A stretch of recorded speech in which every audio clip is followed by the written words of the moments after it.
আলহামদুলিল্লাহ আমাদের এই ভাই তিনি স্থানীয় এবং ইমাম সাহেবের দাওয়াত তিনি আলহামদুলিল্লাহ ইসলাম গ্রহণ করবার জন্য সম্মত হয়েছে। স্বেচ্ছায় সরকার তিনি ইসলাম গ্রহণ করেছেন। আমরা দেখতে পারি শাহাদাত প্রাপ্ত হচ্ছেন। আশহাদু আল্লা ইলাহা ইল্লাল্লাহ ওয়া আশহাদু আন্না মুহাম্মাদান আবদুহু ওয়া রাসূলুহু ওয়া ঈসা নবিয়্যুল্লাহ ওয়া রূহুহু। আল্লাহু আকবার, আল্লাহু আকবার, আল্লাহু আকবার, আল্লাহু আকবার, আল্লাহু আকবার। Now, on his behalf, is going to offer you a medal and a token of appreciation. MashaAllah. Allahu Akbar. MashaAllah. So, inshallah. আমি অত্যন্ত আনন্দিত এই জন্য যে আজ আমি সেই হিস্ট্রিক্যাল একটি প্লেস ভিজিট করতে পারলাম, যে হিস্ট্রিটা আমাদের কারোর কাছে আসলে কাঙ্ক্ষিত কোনো হিস্ট্রি নয়, যে ইতিহাস আমাদের কারোর কাছে মোটেও প্রত্যাশিত কোনো ইতিহাস নয়, কিন্তু আনফরচুনেটলি হলেও আল্লাহর ফয়সালা ছিল সেই হিস্ট্রি, সেই ঘটনা ঘটেছে। আজকে আমরা ক্রাইস্ট চার্চের যে মসজিদ নূরের মধ্যে একত্রিত হয়েছি, এটা সেই মসজিদ যেখানে সেই সন্ত্রাসী হামলায় স্পটে আমাদের 43 জন ভাই বোনকে আমরা হারিয়েছি এবং সর্বসাকুল্যে 53 জন মানুষকে আমরা হারিয়েছি। সংঘাতিকভাবে বিগত কয়েক যুগের মধ্যে গোটা বিশ্বে সংগঠিত হওয়া সন্ত্রাসী হামলাগুলোর মধ্য থেকে এটি অত্যন্ত উল্লেখযোগ্য এবং গুরুত্বপূর্ণ নানা কারণে, এবং সেই ঘটনায় গোটা বিশ্বের মুসলমানরা চোখের পানি ফেলেছে, সবার হৃদয়ের অত্যন্ত। আমরা একটু আগে দেখলাম আমাদের একজন তরুণ যুবক, তিনি স্বেচ্ছায় ইসলামের সত্যতা উপলব্ধি করে তিনি ইসলামের ছায়া ধরে এসেছে। গতকাল আমরা গিয়েছিলাম আওরাঙ্গাতে, সেখানেও আমরা একজন তরুণের সাথে পরিচিত হলাম, বয়স মাত্র 19, অথচ তিনি ইসলামের ছায়া ধরে এসেছে। আমরা তাকে জিজ্ঞেস করলাম যে ইসলামে আসার পর তোমার ফিলিংসটা কি, তোমার অনুভূতিটা কি? তখন সে তরুণ আমাদেরকে বিস্মিত করেছে, অনেকখানি অবাক করেছে। তরুণ আমাদেরকে বলছিল যে ইসলামের ছায়াতলে আসার পর আমি জীবনের সবকিছুর একটা লক্ষ্য এখন খুঁজে পেয়েছি। এর আগে সবকিছু করতাম কিন্তু কোনো লক্ষ্য, উদ্দেশ্য যেন ছিল না।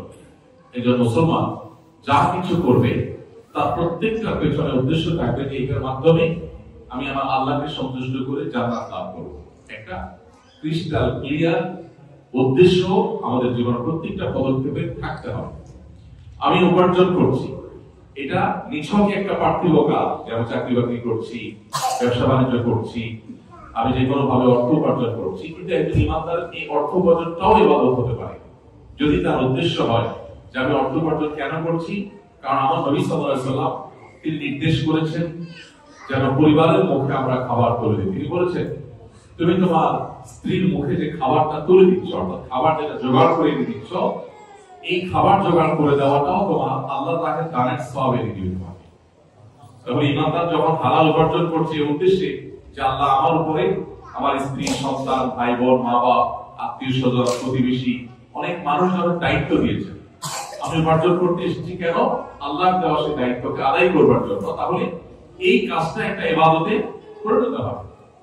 ঠিক একইভাবে একজন ইমানদার তিনি ব্যায়াম করছেন, এক্সারসাইজ করছেন, তার একটা লক্ষ্য থাকবে। কি লক্ষ্য? তার উদ্দেশ্য থাকবে তিনি যে এক্সারসাইজ করছেন, তিনি যে ব্যায়াম করছেন, শরীর চর্চা করছেন, এটা এই জন্য করছেন যে তিনি এর মাধ্যমে নিজের শরীরকে ফিট রেখে সুস্থ সবল থেকে আল্লাহর ইবাদতটা সঠিকভাবে করতে পারবেন। আল্লাহর এক বান্দা যিনি দিনদার, আল্লাহকে পরিপূর্ণভাবে মেনে চলার চেষ্টা করেন, কোরআন সুন্নাহর আলোকে নিজেকে সাজাবার চেষ্টা করেন, সো বড় মুসলিম না, সিরিয়াস মুসলিম, এরকম এক ভাই তিনি শরীর চর্চা করছেন। তো তার যিনি কোচ, ফিজিক্যাল কোচ, যিনি তাকে কোচিং করান, তার ফিটনেসটা দেখাশোনা করেন, তিনি তাকে প্রশ্ন করেছেন, আমার পরিচিত বদল প্রশ্ন করেছেন যে ভাই আপনি এটা কেন করতেন? সাধারণত আমরা দেখি যারা দুনিয়াদার তারা অনেক বেশি ফিটনেসে চিন্তা করে, তারা বেশি করেন, আপনি কেন করছেন?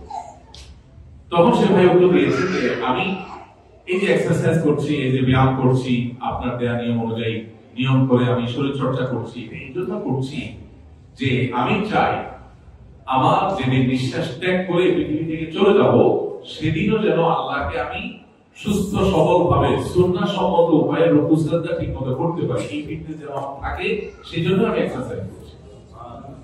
তাহলে ইমানদার যখন এক্সারসাইজ করবে তার একটা লক্ষ্য থাকবে।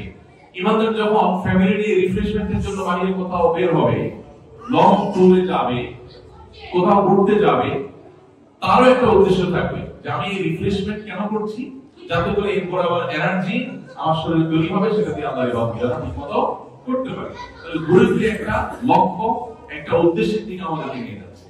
তো আমি অবাক হয়েছি, বিস্মিত হয়েছি এই সেই নিউজিল্যান্ডের তরুণ যুবকের কথা শুনে। যে তরুণ যুবক বললেন যে আমি ইসলাম গ্রহণ করার পরে দেখতে পাচ্ছি আমার প্রত্যেকটা কাজের একেবারে সুনির্দিষ্ট লক্ষ্য আছে, উদ্দেশ্য আছে, পরিষ্কার একটা লক্ষ্যের দিকে আমি এগোচ্ছি, আমি ইন্সপিরেশন পাচ্ছি কাজের জন্য, কারণ আমার একটা লক্ষ্য পাচ্ছি।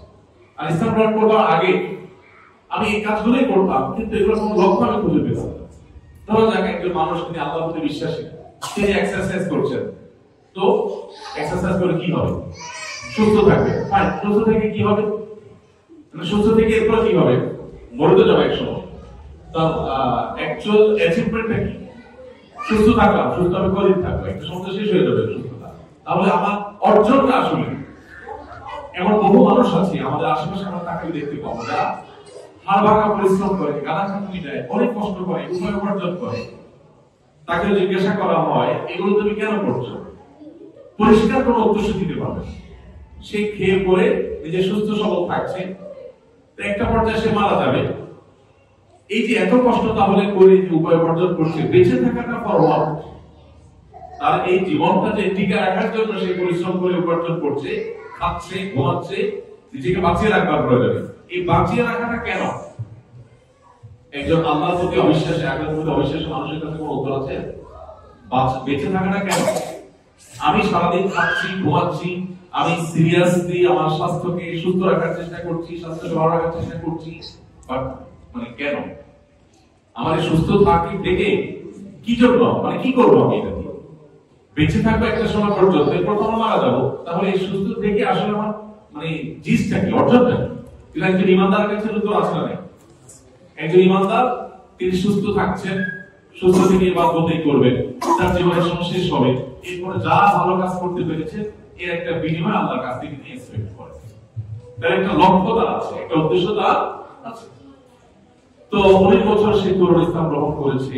আজকে আমরা আমাদের হাতে দেখতে পেলাম একজন তরুণ ইসলাম গ্রহণ করেছেন, আলহামদুলিল্লাহ।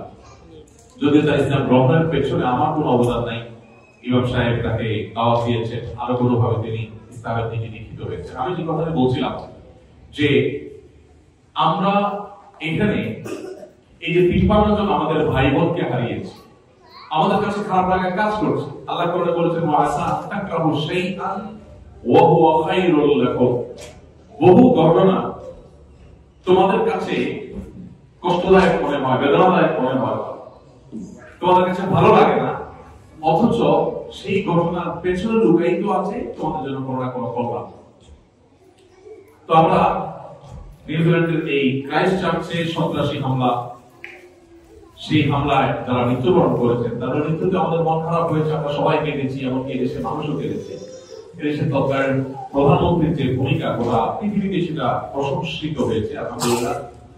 তো আমরা সেই ঘটনার সুফল এখন দেখতে পাচ্ছি।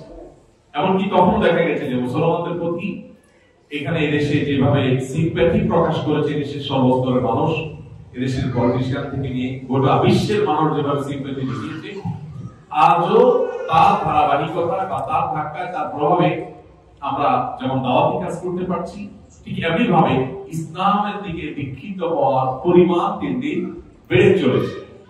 তো এই জন্য ভাইরা আমাদের জীবনে এখান থেকে যে পাঠ আমরা গ্রহণ করতে পারি, যে শিক্ষাটা আমরা নিতে পারি, সেটা হলো আমাদের জীবনে যত কিছু ঘটুক, বাহ্যিক দৃষ্টিকোণ থেকে অপ্রীতিকর আমার কাছে খারাপ লাগছে, কিন্তু আমি যদি ধৈর্য ধারণ করতে পারি, মেনে নিতে পারি, তাহলে এর পিছনে লুকাইতে থাকবে কোনো না কোনো কল্যাণ ইনশাআল্লাহ।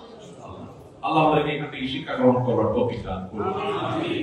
সেই সাথে আমাদের অনেকে আছে এখানে, ফরিদ ভাই ছাড়া আরো অনেকে থাকবেন যারা প্রিয়জনকে হারিয়েছেন। আল্লাহ তাআলা তাদের সবাইকে সান্ত্বনা গ্রহণ করার তৌফিক নসিব করুন। আল্লাহ তাআলা তাদের দিলকে প্রশান্ত করে দিন। আস-সুন্নাহ ফাউন্ডেশন, উম্মার স্বার্থে সুন্নাহর সাথে।